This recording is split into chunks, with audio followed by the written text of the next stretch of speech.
విషయాలన్నీ కూడా విద్య. అసలు విద్య ఎందుకు మనం ఎందుకు తెలుసుకోవాలి? అసలు మనిషిగా పుట్టడం ఒక వరం. మనిషి జన్మ అనేది ఒక వరం. మనుషులుగా ఉంది విద్య అనేది. మిగతా ఏ జంతువులకి లేదు. ఎందుకు లేదు? అవును, మీరు చదువుకున్నాయా? చదువుకోం, మనం చదువుకుంటాం. కారణం ఏంటి? మనకి మేధశక్తి ఉంది, మెదడు బాగా పనిచేస్తాం. మనకి ఆవులకి తేడా ఏంటంటే మెదడు, వెన్నుపాము మనకి నిటారుగా ఉంటాయి, భూమికి నిటారుగా ఉంటాయి. అందువల్ల మనం చూసేటువంటి ఈ జ్ఞానేంద్రుల ద్వారా చూసేటువంటి అన్ని విషయాలు కూడా మెదడుకి వెళ్ళి ఈజీగా వెన్నుపాము శరీర భాగం ప్రారంభం జరుగుతుంది. అంటే భూమాకర్షణ శక్తికి నిటారుగా ఉంటుంది మన మెదడు వెన్నుపాము. అందువల్ల మనకి తెలివితేటలు ఎక్కువ ఉంటాయి. ఆవులు గేదెలు ఉన్నాయనుకోండి, మెదడు వెన్నుపాము కూడా భూమికి సమాంతరంగా ఉంటాయి. అందువల్ల మనకున్నంత మేధశక్తి వాటికి ఉండదు. మనకే ఉంది విద్య అనేది, మనకే ఉంది భాష అనేది. మరి విద్య అంటే అన్ని తెలుసుకోవడం, తెలియలేని విషయాలన్నీ కూడా తెలుసుకోవడం. ఎందుకు తెలుసుకోవాలి? ఫ్యూచర్ లో నువ్వు ఎందుకు వస్తున్నావు స్కూల్కి? అసలు నువ్వు మనిషి పుట్టావు, పుట్టిన తర్వాత ఏంటి లాభం? నువ్వు చనిపోయాక ఏం చేద్దాం అనుకున్నావు? అసలు ఇక ఏమన్నా తెలుసా? తల్లిదండ్రులు నేను పుట్టించారు, వాళ్ళని నువ్వు రక్షించాలి. నీవు పెరిగే వరకు, నేను ఎక్కడి నుంచి నువ్వు ఎగిరే వరకు, ఒక పక్షి ఉన్నది తన పిల్లలు ఎగిరే వరకు తల్లి రక్షిస్తా ఉంటది, ఆహారం చేస్తా ఉంటది.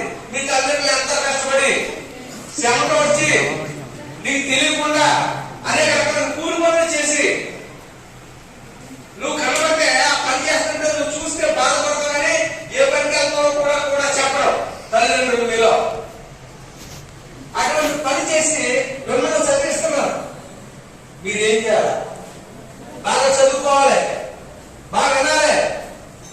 బాగా చదువుకుని మీరు నాలెడ్జ్ని సేకరించాలి. ఎప్పుడైతే జ్ఞానాన్ని సేకరిస్తారో అప్పుడు మీలో డెవలప్మెంట్ అనేది పెరుగుతుంది. అప్పుడు మీరు బాగా చదువుకుని ఏ ఉద్యోగమో లేదా వ్యాపారమో బాగా చేసి సంపాదించి అప్పుడు మీరు మీ కన్న తల్లిదండ్రుల యొక్క రుణాన్ని తీర్చుకోవాలి. మీ తల్లిదండ్రులు ఒక్కొక్కసారి మీకోసం భోజనం లేక వాళ్ళు తినడమో తినలేదన్న సంగతి నీకు చెప్పడం, వాళ్ళు ముందు నీకు బిడ్డతో తినమని వాళ్ళు ఉపవాసాలు ఉంటారు.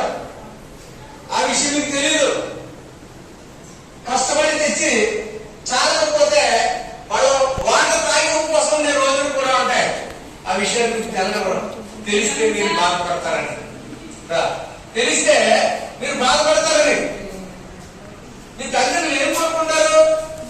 మా అబ్బాయి లేదా మా అమ్మాయి మంచి అభివృద్ధి చెందాలి, పై స్థాయికి వెళ్ళాలి, ఏదో ఉద్యోగం చేయాలి అని ఎన్నో ఆశలు ఉంటాయి. మరి ఆ ఆశలు మీరు నెరవేర్చాలి. నిరాశపరచకూడదు. నిరాశపరిచేవాళ్ళు నాశనం అయిపోతావు. ఎందుకు పని చేయవు? తల్లిదండ్రులు ఎదిరించకూడదు. ఎవరైతే తల్లిదండ్రులు చెప్పిన మాట జవనకుండా పెట్టాడో వాడు ఫ్యూచర్ లో మంచి పొజిషన్ వెళ్తాడు. ఇప్పుడు ఒక్కొక్కటి చూద్దాం. ఇక్కడ విద్య యొక్క ఆవశ్యకత గురించి, విద్యలో ఉన్నటువంటి వైఖరుల గురించి, శాస్త్రీయ వైఖరుల గురించి, శాస్త్రీయ దృక్పథాల గురించి, వీటన్నింటి గురించి కూడా నేను చెప్తాను. ఇందులో పరిస్థితి పట్టుదల, అలాగే ఆశ. ప్రతి మనిషికి కూడా ఒక ఆశ ఉంటుంది. నువ్వు ప్రతిరోజు స్కూల్కి వస్తావంటే నీకు ఒక ఆశ ఉంటుంది. బాగా చదువుకుని ఉద్యోగం చేయాలని, లేకపోతే అందరికంటే ఎక్కువ మార్కులు రావాలని, అందరికంటే బాగా చదవాలని, ఫ్యూచర్ లో నేను ఒక కారు కొనుక్కోవాలని, లేకపోతే ఒక బైక్ కొనుక్కోవాలని, హ్యాపీగా ఆనందంగా తిరగాలని ఆశ ఉంటుంది. ఆశ లేకపోతే అక్కడ బతకడం వేస్ట్. ఆశ లేకపోతే మనిషి బతకక్కర్లేదు, వేస్ట్, చనిపోవడం బెటర్. అందువల్ల ఆశని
సమయం వేస్ట్ అయిపోతా ఉంటాం.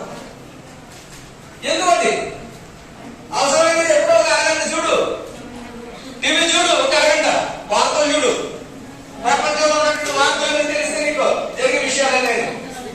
అంతే తప్ప ప్రతి పనికి బాగా చూసుకుంటా వెళ్తే నీ మైండ్ సెట్ పాడైపోతుంది. నువ్వు అనుకున్నది నెరవేర్చుకోలేవు. నువ్వు అనుకున్నది నెరవేరాలంటే ముందు పట్టుదల నిన్ను ఉండాలి. జాగ్రత్త వినాలి. చీమ ఉంటుంది, చీమను చూసి నేర్చుకో పట్టుదల. చీమ దాని బరువు కన్నా 3 రెట్లు బరువు కలిగినటువంటి ఆహారాన్ని మోసుకుంటూ వెళ్తుంది. చీమ దాని బరువు కన్నా 3 రెట్లు బరువు. మనం మొదలం అలాగా.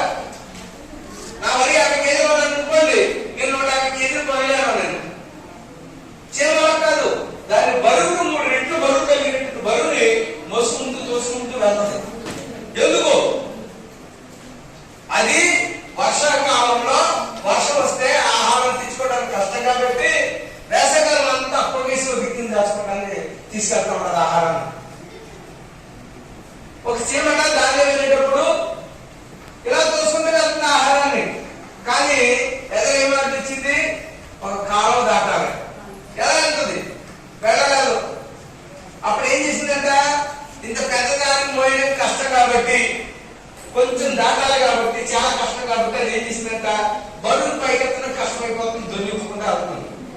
అప్పుడు అది అలా గోకి ఆహారం అలా చిన్నదిగా చేసి కొంచెం తినడం అలా కొద్దిగా కరిగిన తర్వాత ఎంత బరువు అయితే తీసుకెళ్ళగలుగుతా అంత బరువు తీసుకెళ్తారు.